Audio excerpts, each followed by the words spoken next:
Hey everybody, I'm coming in for another weekly wellness update. Although I don't get them out weekly anymore. It's every couple of weeks or so. So 2 weeks ago, I put out a video I was pretty discouraged. I told you in that video that about 6 weeks before I had gotten my blood work done, like I've been doing every few months for the last year and a half, trying to figure out what to do to maintain my iron levels in my body. And the 2 previous months to that, I had maintained my ferritin, and it was a big, a big victory. I was super happy. And then the next blood test that I was telling you guys about, I saw that it dropped. It went into free fall, dropped 36 points, and I was super discouraged. I let you know in that video that there were 2 main things that I thought were probably contributing to the rapid drop. And that was that I had gone down on my other mineral supplements that I've been taking. Instead of taking iron, which didn't seem to affect my iron levels amazingly, taking more and more iron didn't raise my iron, but taking these other minerals that work with iron in your body and help your body to be able to utilize iron better.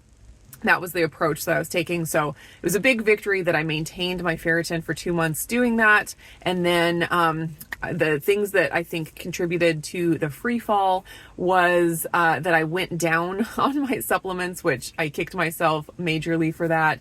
I thought maybe that I had, taken a larger dose, fixed problems going on, and I thought I could go down to a maintenance dose. That didn't end up working for me. And then also I think maybe exercise, because I had added in a lot of high intensity exercise in. I mean, not a lot, but I wasn't really doing high intensity exercise before that, or very rarely. And then I started doing it regularly. So it's not too much, a few times a week, I will do some high intensity exercise. And I thought that, since when your body is doing high intensity exercise, you're utilizing iron quicker. I thought maybe that contributed to the rapid drop. So what I told you I was going to do in my last video, for these last 2 months to see if it would get me back on track with my ferritin, is start taking the higher doses of the minerals, the copper and the zinc primarily. And again, I don't share exact dosages just because I don't want to, steer anybody the wrong way. And it's very individualized. So you have to do your own research and figure out what your body needs. But anyways, I had gone down to a maintenance dose, and that's when I had the free fall. And so I was like, I'm going to just bump that back up and see if, see what happens in 2 months. Does my ferritin continue to drop? Can I actually increase it? And so I just got my blood test results yesterday. So it's been 2 months since I got that last blood test where I saw that my ferritin was down to 20. And in my mind, so I told you in the last video that if just bumping back up these minerals doesn't do the trick and doesn't move me in the right direction, I don't know what I'm going to do. Maybe do a carnivore experiment, do a couple months of pure carnivore, maybe even without dairy, and see if that has any effect on my ferritin levels. And I would still continue with the mineral supplements, because of all the things that I've done over the last year and a half, adding in the copper and the zinc in the right balance has been the only thing that's given me hope that I could actually get this problem under control. It has really helped me. Anyways, so I just have to figure out what I need to do to maintain and to increase my ferritin with those supplements. I just know that those are part of the key for me. I just have to figure out all the little details. So anyways, I was thinking if my ferritin is the same, or if it's continued to drop, or just barely just risen a couple of points, I'm going to just go ahead and do the carnivore experiment with the minerals as well. Maybe doing carnivore plus those minerals would be enough to kick my body into gear to actually increase my ferritin. So I was at 20 before, and I just had my blood drawn day before yesterday. I had to like reschedule that appointment so many times because we had an ice storm, and the roads were not drivable. So I had to cancel my appointment, and then I rescheduled, and then they canceled the appointment for some other reason. And it was just like probably 5 times I rescheduled this appointment. Finally got it done day before yesterday. And these tests, some tests, they take several days to get you the results. With these iron tests, they're very quick. And usually I get them like the very next day. So I got them yesterday morning. And drum roll, my ferritin was 20. On this test 2 months later, 27. So that might not seem like a lot, but for me, that was a huge, huge victory. Ferritin is a very slow thing to increase in your body. You can't just dump it in unless you get an infusion. That's the way that you can really dump it in and jump those numbers up super fast. But if you guys have been following me, you know that for me was not a long-term solution. It just dropped right back down really, really fast and made me feel terrible. So anyways, to see my ferritin go from 20 to 27, huge victory for me. A like sigh of relief.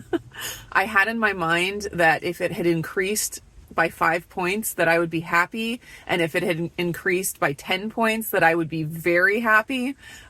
So 7 is right there in the middle. So I'm right on the cusp of very happy. I'm actually very relieved.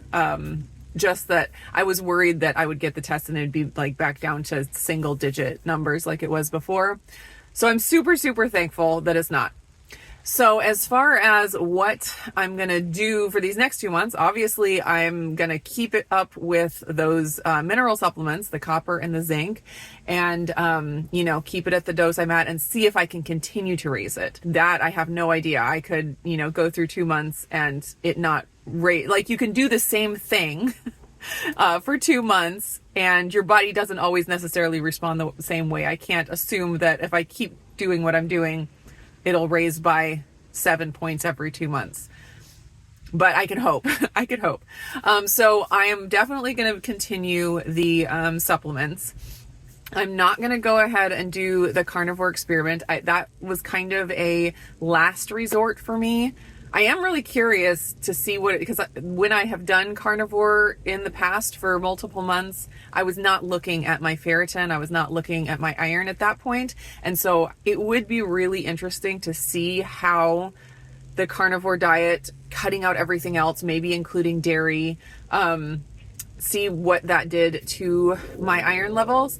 But because I'm having success without going to that extreme, because I do think it is an extreme that I'd rather not have to go to if I don't need to, I'm not going to do that yet. It's definitely still on the table. Like I've always said, if I were dealing with any kind of like cancer or, disease like that, I would absolutely go down the road of fasting and more strict carnivore and different things like that. High fat, even lowering my protein to get high ketones, all that stuff I think they're all incredible tools, depending on where you're at and what you need. And I was like, if my ferritin keeps dropping, I'm going to use that tool and it's going to be something that I, try. But because I have had some success in these last couple of months, I'm taking that off the table for now. But if I get my blood tested in 2 months and it's dropped again, then I would definitely consider it. I'd probably do it. But beyond just doing the same thing that I have done for these last 2 months, just the minerals, I decided I'm going to go ahead and add in some organ supplements and some like fresh beef liver. If you guys watched one of my recent What I Eat in a Day videos, I cooked up some liver and I ate it. It's not fun. It's not pleasant, but I ate it and I did feel pretty good after it. It's still hard to, gauge that. I need to try it more. But I'm just going to try adding in both supplements and some fresh liver because I do have it. That's the thing, is I have it from a nice, healthy local cow that we purchased. And it's like, I want to utilize it if I can. So that's going to be my attempt this month. Just adding that in. So as far as the supplements, I actually have a couple of bottles of beef liver supplements from Paul Saladino's supplement company. I forget what it's called at the moment. Heart and Soil. Not Ancestral Supplements, that one's different. Heart and Soil. I have 2 big bottles of those supplements from KetoCon. My husband and I both got a free bottle in our, KetoCon bag, and I haven't used them yet. So those are just sitting there. It's another thing. It's like, I'm not going out and buying this stuff, but I have it. So might as well put it to good use. I also have 1 or 2 bottles of the Equip. They have a beef liver supplement and also a beef organ supplement that also includes liver, but it's different organs in there. I think I have 1 bottle of each of those. So I have a ton of this stuff that's just sitting in my cabinet that it's just going to go to waste if I don't actually use it. So I thought that would be a good experiment, along with the minerals that I am taking, to go ahead and add in some organs, supplement form and fresh, and just see what that does. So there is an assumption that I get a lot from comments on my videos where I talk about my low iron, low ferritin. There's an assumption that adding iron-rich foods to your diet will increase your iron. And that just makes total sense. If you're low on something, you eat more of it, or you take it in a supplement, and then increases, what you have. For me, I found that was not the case. So I tried all different forms of iron supplements, the heme iron, the good from meat supplements that aren't affected by all of the things that cause iron not to be absorbed as well. You can take these with coffee, it's heme iron. It's super absorbable, or way more absorbable for your body. It didn't do a thing for me. Not a thing. So there's this idea of course you should add liver to your diet if you need iron, because it has lots of iron in it. It does, but for me, I don't see that as a guarantee that it will raise my iron. Now, I do think instead of adding in iron supplements, adding in these whole food supplements and whole food liver, I am curious to see if that would do something different for me than the iron supplements themselves. And that is just because when you're using a whole food, it has all the other things in there.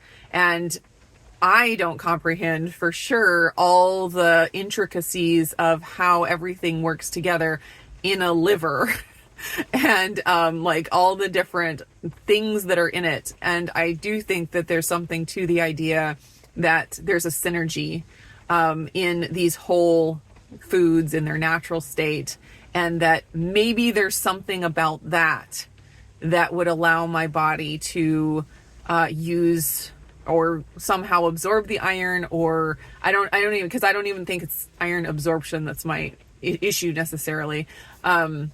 Just that there's something about eating the whole food in that form, with all the different components. Maybe that would help me in a different way than just trying to take iron. I don't know. So liver also does have copper in it. Iron and copper compete. Too much iron, it reduces your copper. And I definitely know that I had reduced my copper pretty heavily because of all of the supplementing I was doing and all of the infusions I was doing. And I knew that first of all, that I responded so well when I added copper. It was kind of a good sign that, yes, you need this. Your body is asking for it. And then also another sign that I had that I was low in copper was that my white blood cell count was low, and it had just progressively gotten lower as I was doing more and more infusions and more supplementing of iron. So there is a little bit of a question for me about if adding in the organ supplements and organ meats is a good idea, because taking in more iron might knock my copper out of balance, which is why I'm not taking an iron supplement just by itself. The only iron supplement that I would consider at this point is a whole food supplement, just to see how it affects me, if it's going to be a benefit or not. Because the people that are talking about the importance of copper, they talk about how toxic iron is and how you can actually get iron overload, and most people have too much iron in their body already. And the reason that they're having iron problems is because they don't have the other minerals to be able to recycle and utilize the iron effectively.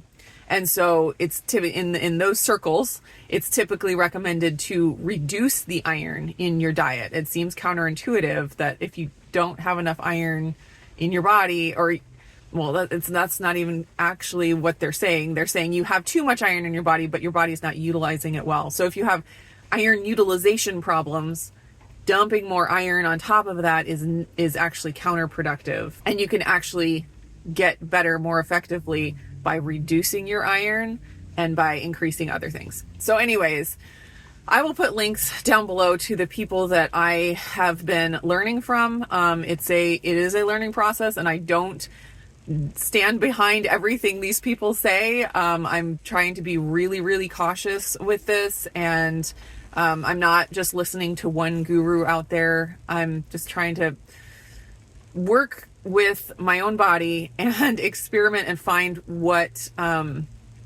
gonna make me feel better. That's it.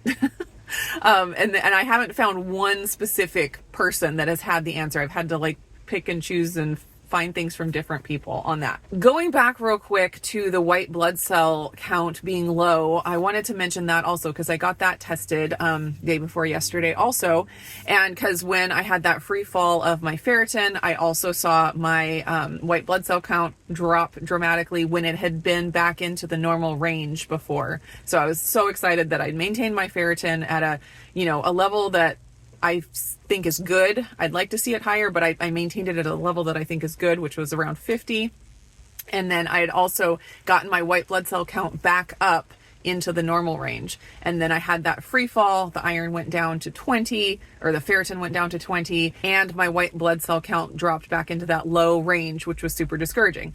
So on this most recent test from 2 days ago, my white blood cell count did increase. It increased by 0.2. It's still marked as low, but it did increase 0.2 in the last 2 months. So I'm back on the right track with that. I'm hoping to see that continue to increase. So I saw like across the board with all of the markers that I tested, my iron is doing better. Like everything is moving in the right direction. So that is my game plan for now.